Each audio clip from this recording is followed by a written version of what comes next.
नमस्कार। आइए आज हम लोग डिस्कस करेंगे अपने एस्ट्रोलॉजी सेशन में कि केतु और जुपिटर जब एक साथ कंजंक्शन में बैठते हैं तो इसका क्या रिजल्ट आता है।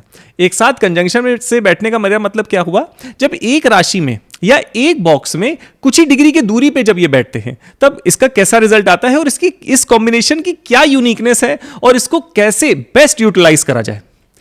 तो देखिए, केतु जो होता है उसको माना जाता है स्पिरिचुअलिटी, उसके अंदर माना जाता है कि उसको स्पिरिचुअलिटी की भूख है, तभी वो सर्च करता रहता है ट्रुथ के बारे में। इस प्लेनेट की ऐसी डिस्क्रिप्शन है।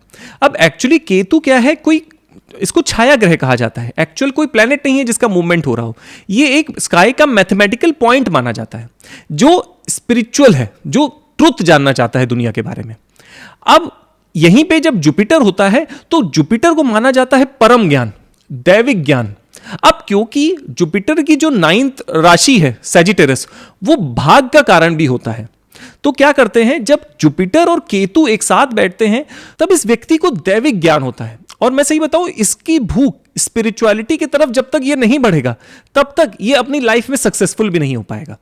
इसको मेडिटेटिव स्टेट में और मेडिटेशन के बारे में जानना बड़ा इंपॉर्टेंट हो जाता है। और बेस्ट पार्ट क्या हो जाता है, केतु क्या होता है, लेट गो का प्लैनेट भी है, चीजों से मूव ऑन कर जाना, यह भी केतु की स्पेशलिटी मानी जाती है। तो ऐसे व्यक्ति जब किसी की समस्या सुन भी लेते हैं तो आप देखेंगे कि सामने वाले का समाधान हो जाता है।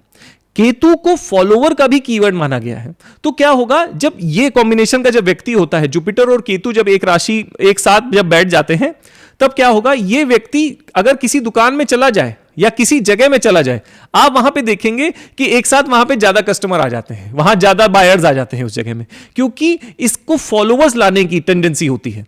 तो ये जब कॉम्बिनेशन बैठता है बड़ा यूनिक कॉम्बिनेशन होता है, लेकिन ये कॉम्बिनेशन तभी बेस्ट यूटिलाइज हो पाता है जब व्यक्ति स्पिरिचुअलिटी की तरफ जाए, जब व्यक्ति ऑथेंटिक नॉलेज भी गेन करे। अब क्या होगा, आपने व्हाट्सएप से कोई चीज पढ़ी कि यार ये करने से ये उपचार कर देंगे तो समाधान हो जाएगा, ये ऑथेंटिक नॉलेज नहीं है। ऑथेंटिक नॉलेज क्या हुई, आपने कहीं से ज्ञान लिया, ऑथेंटिक सोर्स से ज्ञान लिया, इसके बाद उसको लाइफ में अपनाया, अपनाने के बाद जब आपने देखा रिजल्ट आता है तब उसको ऑथेंटिक ज्ञान माना जाता है। तो इसको यूटिलाइज करने के लिए, जुपिटर केतु कॉम्बिनेशन को यूटिलाइज करने के लिए कोई भी सुपरफिशियल नॉलेज लेके उसको एडवाइस ना देना चालू कर देना चाहिए।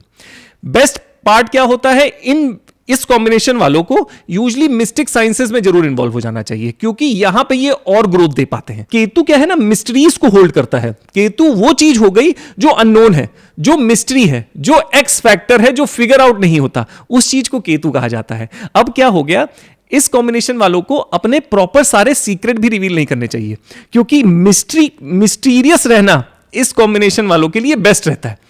अब मिस्टीरियस, क्योंकि जब मिस्ट्री की बात आ जाती है तो वैदिक साइंसेस भी इसमें इंक्लूड हो जाती हैं, क्योंकि एस्ट्रोलॉजी, वास्तु और ये जितनी भी विधाएं हैं ये क्या है ना, मिस्ट्रीज है। ये जन कल्याण सबको नहीं पता, सबको वही व्हाट्सएप वाला थोड़ा सा ज्ञान उठा लिया वैसा वाला नॉलेज है। लेकिन अगर ये कॉम्बिनेशन वाला व्यक्ति वैदिक साइंसेस में आ जाए, जैसे ज्योतिष हो गया, वास्तु हो गया, तो बहुत बढ़िया मैजिकल रिजल्ट आते हैं। इस व्यक्ति को बस क्या करना होता है, सुनना होता है। अब यहां पे वेरिएशन कैसे आ जाएगा कि ये कॉम्बिनेशन किस बॉक्स पे बैठा। एग्जांपल, केतु और जुपिटर फर्स्ट बॉक्स पे बैठे, तब क्या होगा, इन व्यक्तियों को सामने वाले की विजन के बारे में पूछना चाहिए। अगर ये समाधान दे रहे हैं तो इनको पूछना चाहिए कि क्या चाहते हो, क्या घटित हो जाए, तुम्हारे विजन में क्या है, तुम क्या अचीव करना चाहते हो। अगर ये लोग उस विजन को देख लेते हैं तो इस विजन की तरफ आगे बढ़ना चालू हो जाता है। अब यही कॉम्बिनेशन अगर बॉक्स 2 में बैठ जाता है तब आपको रिसोर्सेस के बारे में गोल सेटिंग करवानी चाहिए, पूछना चाहिए कि पैसे के मामले में क्या अचीव करना चाहते हो, तो चीजें मैजिकली घटित होना चालू हो जाती हैं।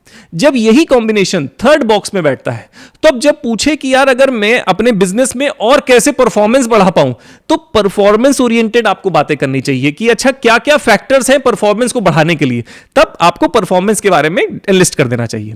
जब ये कॉम्बिनेशन चौथे बॉक्स में बैठा हो तो यूजुअली इनको वास्तु की उपचार देने चाहिए, क्योंकि जब ये बिल्डिंग में कोई भी समाधान कर देंगे या ये सामने वाले के प्रॉपर्टी के एस्पेक्ट में या लर्निंग के एस्पेक्ट में उसके गोल सेटिंग करा दें तो बढ़िया रिजल्ट आएगा।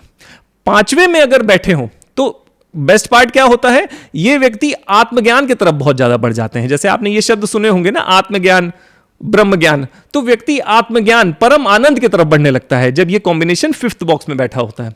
सिक्स्थ बॉक्स में क्या होता है, इनके बाद इनको आपको डिस्कस करना चाहिए कि क्या क्या तरीके से आप डिजीज हो रहे हैं, क्या चीज है जो आप इजी नहीं कर पा रहे हो अपने काम को। तो डिजीज वाले फैक्टर, मतलब नॉट एट ईज वाले फैक्टर अगर ये एनलिस्ट कर लेंगे तो रिजल्ट बहुत अच्छा आ जाता है। केतु जुपिटर का कॉम्बिनेशन जब सातवें बॉक्स में बैठता है तो बड़े छुपे हुए क्लाइंट्स होते हैं इनके, लोगों को पता नहीं होगा और इनको रिवील भी नहीं करना चाहिए इनके क्लाइंट्स कैसे हैं। और बिजनेस बढ़ाने के लिए भी सेवन बॉक्स बड़ा रिस्पॉन्सिबल हो जाता है क्योंकि क्लाइंट पार्टनरशिप यहीं से रिवॉल्व होती है। आठवें बॉक्स में जब ये व्यक्ति बैठे हो तो पीढ़ा के बारे में पूछना चाहिए इनको कि क्या पेन फैक्टर्स हैं आपके। अगर आप इस व्यक्ति को अपने पेन फैक्टर्स बता देंगे तो बड़े अच्छे से समाधान हो जाता है। जब नाइन्थ में बैठते हैं तब क्या होता है, भाग उदय का कारक हो जाते हैं। ये कहीं भी अगर चले जाएं तो उस जगह का भाग उदय होने लगता है। भाग उदय क्यों होने लगता है, क्योंकि आप धर्म का पालन करने लगते हैं, इसलिए भाग उदय होने लगता है। ये फैक्टर जब 10th बॉक्स में बैठा हो तो ग्रोथ का कारक हो जाते हैं। अगर आप 10 CR का टर्नओवर कर रहे हैं तो ये 15-20 CR के फैक्टर हो जाएंगे। 11th बॉक्स को इनको इच्छाएं पूछ लेनी चाहिए कि या तुम्हारी इच्छा क्या है, तो ये घटित हो जाता है। 12th में जब केतु बैठता है, इसकी खास बात यह है ज्योतिष में कि ये लास्ट जन्म होता है इन व्यक्ति का। माना जाता है कि ये जो नहीं लाइफ साइकिल होती है, जन्म मृत्यु की जो साइकिल होती है, लाइफ बर्थ साइकिल, उसको ये पार करके इस जन्म में मोक्ष की प्राप्ति होती है। बेस्ट पार्ट क्या हो जाता है, जब केतु 12th पे बैठा तो मोक्ष की प्राप्ति कब हो पाएगी, जब आपकी सारी इच्छाएं कंप्लीट हो जाएं। तो ऐसे व्यक्तियों को अपनी सारी इच्छाओं की एक लिस्ट बनानी जरूर चाहिए, क्योंकि ये इस बार लास्ट जन्म होता है आपकी बर्थ साइकिल का। और लास्ट जन्म बर्थ साइकिल का कैसे हो सकता है, जब आपकी एक एक इच्छा कंप्लीट हो जाए। तो ये जो कॉम्बिनेशन है, कंजंक्शन है, बड़ा यूनिक है। और ऐसे लोग अगर आपको मिले तो बड़े कीमती होते हैं। प्लीज कमेंट करके बताइएगा कि आप में से किन किन के ऐसे कॉम्बिनेशन है, जुपिटर केतु के कंजंक्शन में आप लोग बैठे हुए हैं। प्लीज कमेंट करके जरूर बताइएगा, क्योंकि ये बड़ा अनमोल और प्रेशियस कॉम्बिनेशन है। Thank you.